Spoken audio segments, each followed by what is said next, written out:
Dos 400, meu saldo bancário cresce. Aí o povo esquece tudo. E no embalo desse som, a cidade fica feliz. E ainda tem gente que diz: eita, que prefeito bom. A cidade fica feliz. E ainda tem gente que diz: eita, que prefeito bom. Atenção!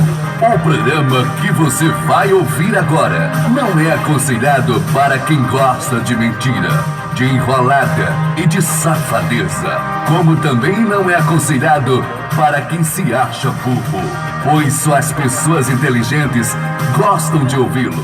O programa que entra no ar agora é de um político respeitado, intelectual e, sobretudo, independente. Ele não alisa ninguém, seja aliado ou adversário, mas aplaude na hora de aplaudir e critica na hora de criticar. Você vai ouvir o programa de maior audiência das rádios do interior de Pernambuco. Com a palavra, o Dr. Pedro Queiroz, o homem da verdade, doa a quem doer. Muito boa tarde, muito Brasil, como diz o Michel Temer, um bom Brasil para todos. Os ouvintes que estão em casa, no trabalho, em qualquer lugar, e que nos honram com a sua audiência, nós só temos um verbo: agradecer. Só temos um substantivo: agradecimento. Então a vocês, nós temos que agradecer sempre, porque é fruto dessa audiência que o nosso programa sempre cresce.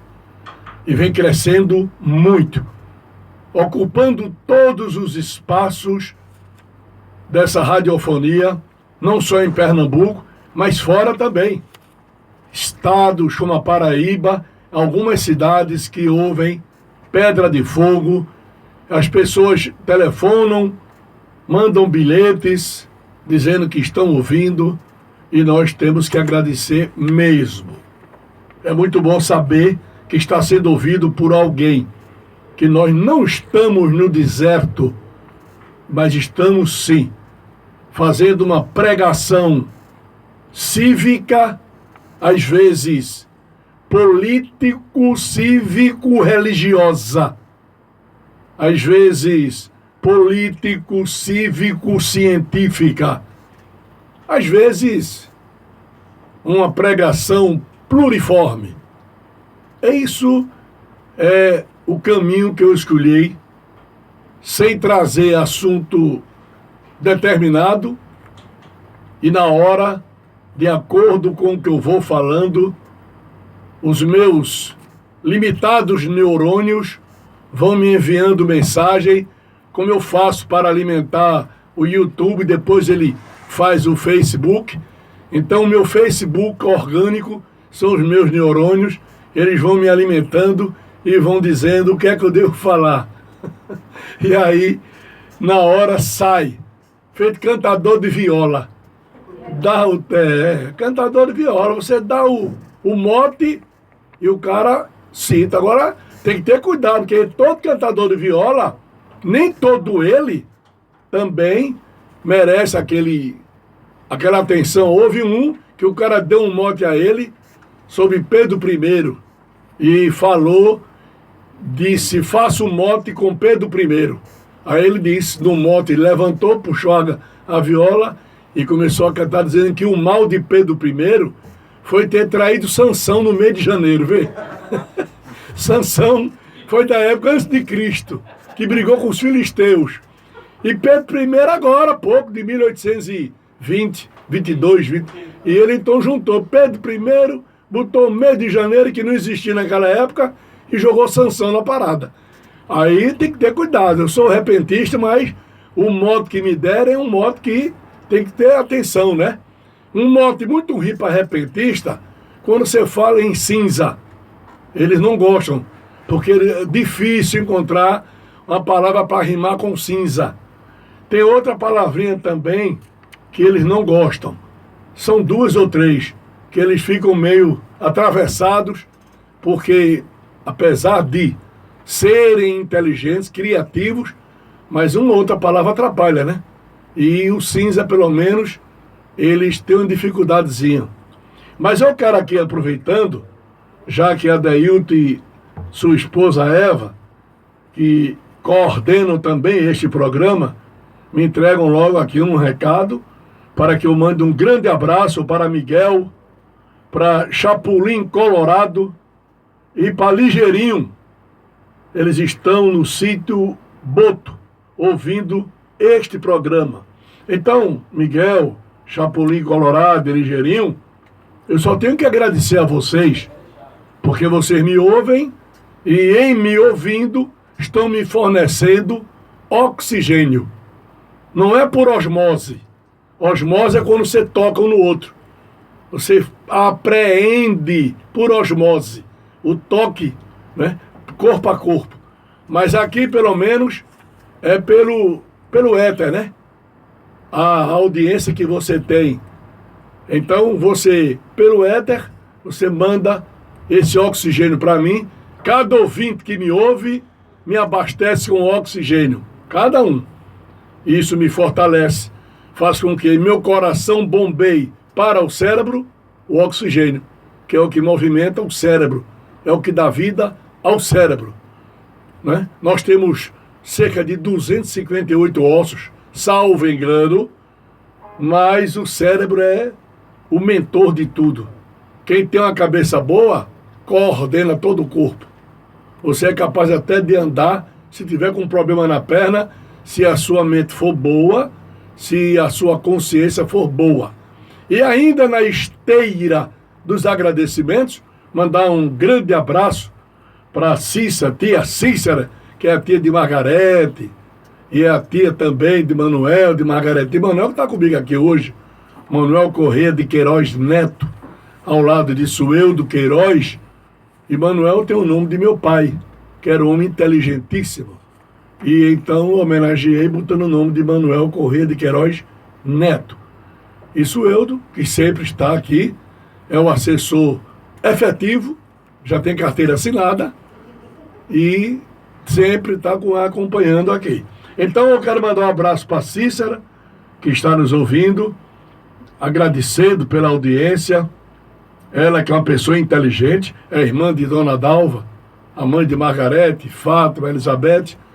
E eu quero então também agradecer a todos vocês que me ouvem, porque isso é fundamental para que eu saiba que não estou no monólogo. O monólogo não existe, porque à medida que eu falo, mesmo falando só, mas alguém está me ouvindo e está refletindo. Indiretamente, está formando um diálogo, ao invés de um monólogo. Então, a audiência é isso. É um monólogo abstrato, é um diálogo abstrato para um monólogo material que eu estou aqui falando só. Mas você está ouvindo e olha, ei, Pedro falando meu nome, ele disse uma coisa errada, eu vou corrigi-lo. Tudo isso é diálogo.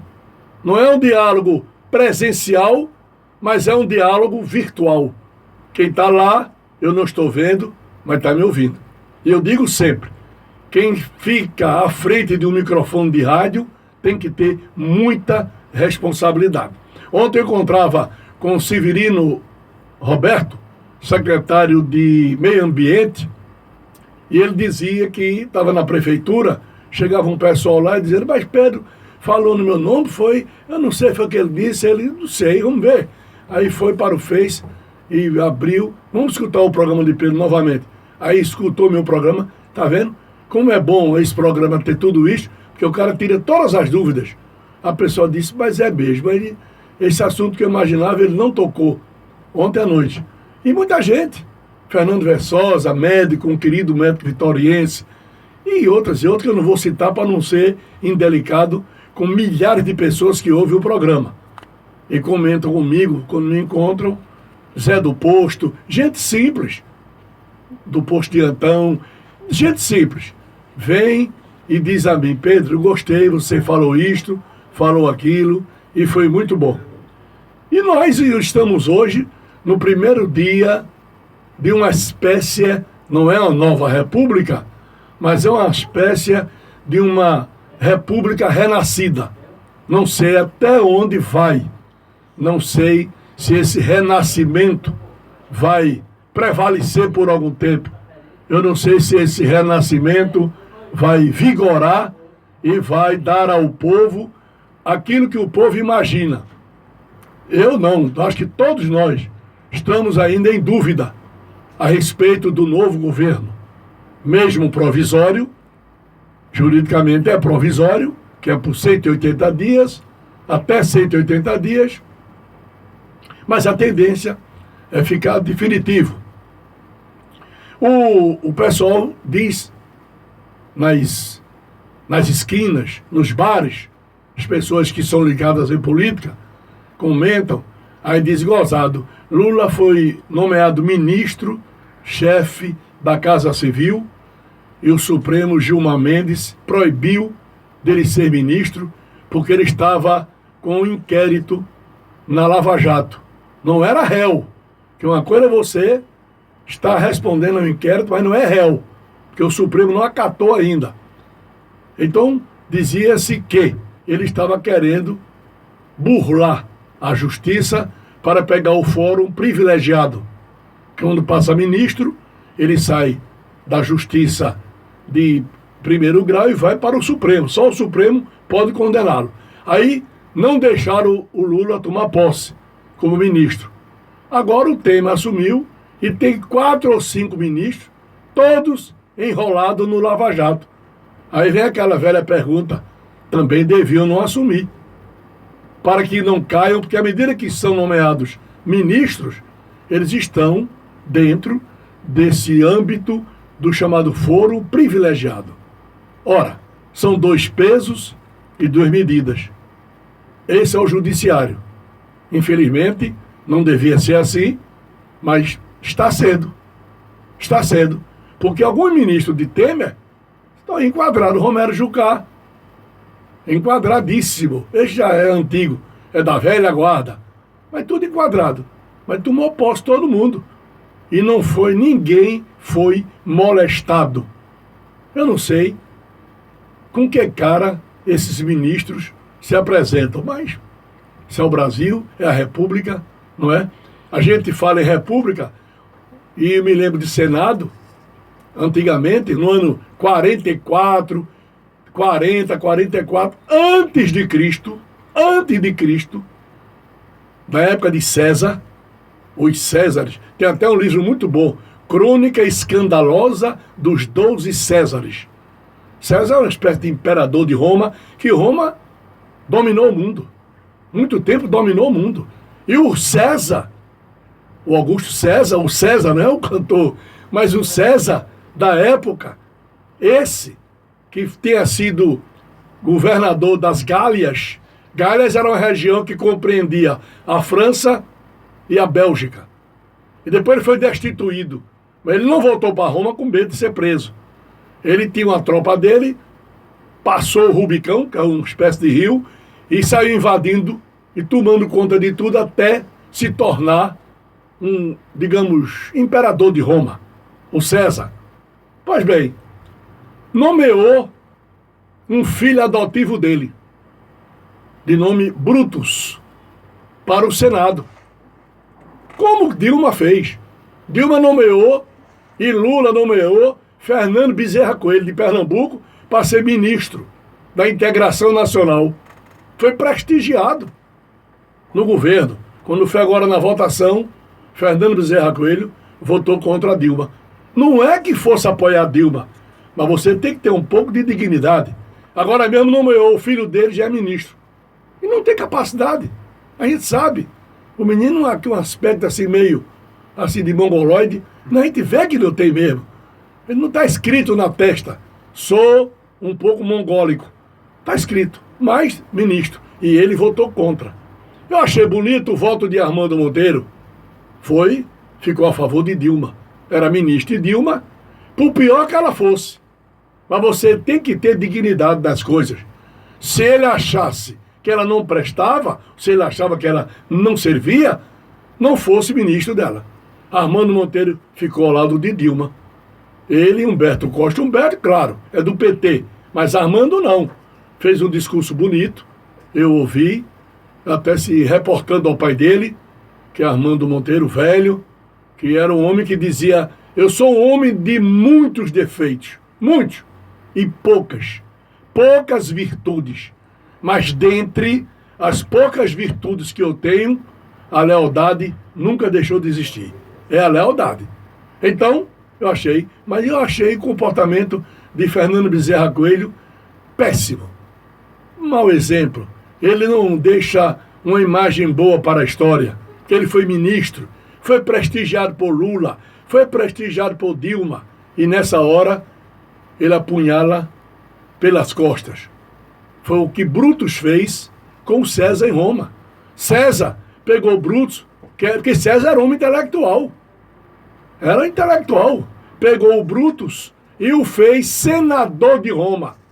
Claro que senador de Roma não tinha essa força, mas era o senador. Eles tinham que aprovar tudo sem ler os projetos que o César mandava. Que o César conquistou muito mais do que Alexandre, o rei da Macedônia. Hoje, no volume de conquistas, César superou Alexandre, o rei da Macedônia, em conquista. O que é que ocorre? O Senado se articula e nomeou para o Senado mais de 300 pessoas. Então, 60 senadores se reuniram, fizeram um convite a César, e ele foi, com o espírito desarmado, e lá mataram-no a facadas. Foram 23 facadas que deram em César. Não foram 24, nem 22. A história registra 23 facadas que deram em César, imperador de Roma. Ele tentava se defender com um manto, que o povo usava aquele roupão, né? Mas foi esfaqueado. Só que resiste também a história. O que mais surpreendeu César é que ele olhou de lado quando viu Brutus, que o esfaqueava. Aí ele então disse: qual que é tu, ou qual que é mesmo Brutus filis mi? Até tu, Brutus, meu filho, que esfaqueava ele. Então, quando eu assisti o Senado agora, eu vi e me lembrava de César. O que faziam? Os que eram contra Dilma estavam certos. Mas aqueles que bebiam, aqueles que estavam dentro do palácio, usufruindo poder, nomeando as pessoas nos órgãos do governo, e numa hora dessa dão as costas, são os brutos de hoje. São os brutos. São os Joaquim Silvério, da época de Tiradentes, do Joaquim José da Silva Xavier, Tiradentes, 1780, 80 e pouco, 90, por aí. Os traidores. Esse Silvério devia muito ao governo de Portugal, devia imposto, e então denunciou o movimento de Tiradentes, e Tiradentes, como todo mundo sabe, foi cortado, decapitado, pedaço do seu corpo enforcado nos postes numa estrada que dava acesso ao Rio de Janeiro. Pois bem, voltando a Brutus. Brutus esfaqueou César. E César tomou um susto com ele. Porque, como se dissesse, não é correto me esfaquear, mas o meu filho me esfaquear, que não era nada. Brutus era uma figura inexpressiva. E César o fez senador. Então, eu hoje não, ontem, anteontem, eu assisti alguma coisa, não vi tudo, porque eu não vou passar a noite vendo porcaria, mas que Dilma saísse, eu no fundo, acho que foi bom ela ter saído, concordo, mas o que eu estou analisando aqui não é a saída de Dilma, é o comportamento de alguns senadores que não tiveram dignidade. Eu vejo um cara como Roberto Requião, foi governador 3 vezes do Paraná, já é senador pela 3ª vez, não tem essas obrigações com Lula, nem com Dilma, mas ele, no começo, fez um pacto com Lula, uns acordos políticos, e defendeu. Foi e defendeu. Defendeu Dilma. O Roberto Requião. 3 vezes governador do Paraná. É um homem inteligente e sério. Inteligente e sério. É inteligente, preparado e sério. Porque às vezes o cara é inteligente, mas não tem preparo cultural, não tem armazenamento de cultura. E o Requião tem. Roberto Requião fez uma defesa bonita, mostrou o voto dele. Um voto que eu aceitei de indiferença foi o do Collor. Porque o Collor foi vítima do próprio PT em 92, né? Collor foi vítima do próprio PT. Também ele não jogou pedra no PT. Ele apenas disse que havia alertado a presidente Dilma de algumas coisas, mas ela fazia ouvido de mercador. Mas ele nem votou contra, nem votou a favor. Ficou indiferente. Qualquer voto do Collor era aceitável, porque ele foi um sobrevivente da enchente. Aí você tem hoje a figura do Michel Temer, que é um homem preparado, é um constitucionalista, um procurador, um ex-procurador, e foi presidente da Câmara dos Deputados 3 vezes. Nenhum homem conseguiu ser presidente da Câmara 3 vezes. Ninguém. Ninguém conseguiu. Quer dizer, ele é um grande articulador, esse Michel Temer. E é tão bom de conversa que tem aquele mulheraço com ele. Não é? Se ele fosse rir de conversa, não tem aquela mulher com ele, não. Ela é 43 anos mais nova do que ele. Tem um filho e já está grávida de novo. Está grávida ela. Ele tem 75 anos. 75 anos. Aquela mulher está lá. Quer dizer, ele articula bem no campo político e articula bem no campo amoroso. Essa é a terceira mulher dele. Tem outras filhas, bonitas, por sinal, as filhas dele. É um homem que tem valores. Eu acredito que ele vai dar um impulso ao país. Não é que vai tirar o país da crise, que não se tira. Mas, ao momento que você muda de nome, muda de pessoa, então o investidor, ele já olha de outra forma. Aí já começa a entrar no Brasil dinheiro do exterior. Porque o Brasil não vive do Brasil, não. O Brasil vive do dinheiro também de lá de fora, que investe aqui. Bilhões e bilhões de dólares. E ninguém está investindo nada. Porque com medo. Com medo de investir. O Brasil, nessa situação, estava o Brasil, o Gabão, a Venezuela e os 5 países ou 6 na linha de pobreza absoluta, digamos, na linha vermelha. O Brasil com a Venezuela, com o Gabão e mais outros. Como é que você pode confiar num país desse? O que a Dilma dizia, ninguém podia levar a sério porque o Congresso não aprovava. Tanto é verdade que ela não conseguiu 172 votos para ela na Câmara dos Deputados, que tem 513 deputados. 513. É uma pessoa séria? Sim. Eu acho que é, claro, não provou nada. Agora, ela não é boa de articulação.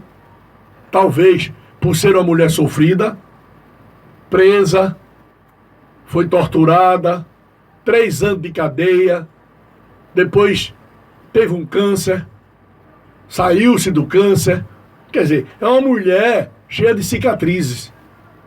E cicatriz na alma não tem cura.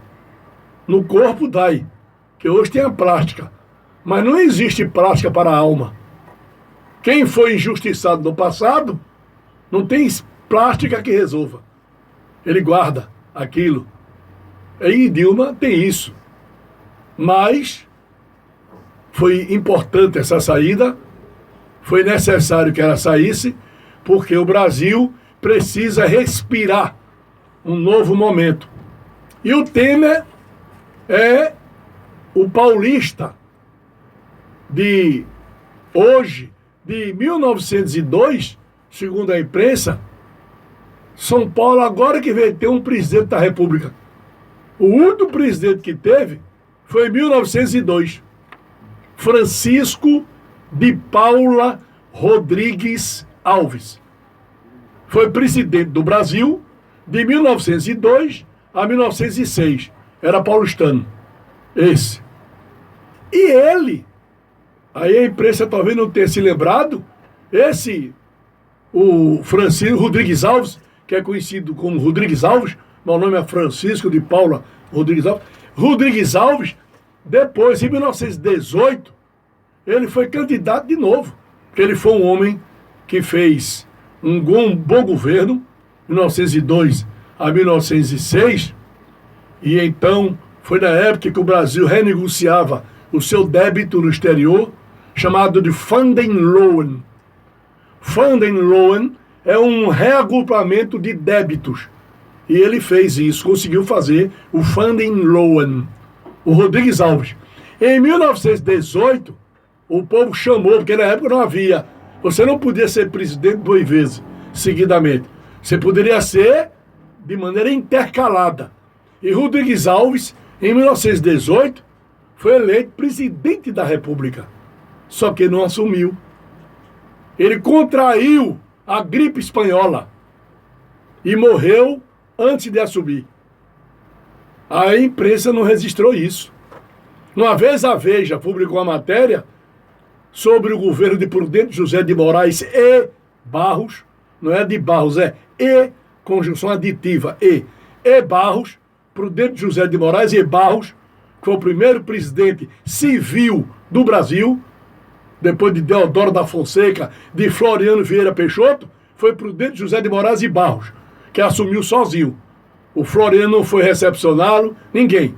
Chegou lá no palácio, a poltrona toda rasgada de espada. Bom, mas isso é outra história. Então, a Veja fez uma matéria sobre Prudente de Moraes, e dizendo que o vice-presidente dele foi assim e deu o nome errado. Faz mais de 10 anos, há uns 15 anos. Aí eu fiz uma carta para a Veja, corrigindo naquela época. Mas a Veja foi honesta. Ela publicou minha carta. Eu estava certo. O vice-presidente, que era Manuel Vitorino, um médico baiano, que assumiu por 3 meses e pouco, queria tomar o governo de Prudente de Moraes, já tinha uma articulação para matar Prudente de Moraes, porque ele era um presidente que gostava de ler em pé. Ele tinha esses hábitos. Ele lia em pé. Ele estudava em pé. Ele não gostava de ficar sentado. Prudente de Moraes. Bom, aí o Rodrigues Alves foi presidente uma vez e foi outra vez. 1918. Eu não mando nada porque já passou, mas é fazer essa lembrançazinha à Rede Globo, que ela cometeu erro. Como ela cometia erro dizendo: estreia a nova novela da Globo. Aquilo comigo entrava atravessado. Ninguém estreia a nova novela. Se é uma estreia, é nova. Estreia a novela da Globo. Ou então, a nova novela da Globo estreia tal dia. Mas dizer, estreia nesta segunda-feira a nova novela da Globo, absurdo. Erro crasso. E eu até que mandei uma cartinha já. Falta 1 minuto, já estou terminando. Mas aí, meus amigos, isto é o que nós estamos vivendo hoje. Quero desejar a todos um Brasil bom, como disse o Michel Temer. Aliás, é de família libanesa. E a colônia de libaneses no Brasil, a última informação, é maior do que a população do Líbano lá. A colônia libanesa no Brasil é maior do que a população do Líbano no país de origem. Quem gostar de ler, pesquise. Se eu estiver errado, me corrija. Se você vai à igreja agora, amanhã, leve seu filho. Quem leva seu filho à igreja nunca vai buscá-lo na cadeia. Amo Vitória e desamo quem não a ama.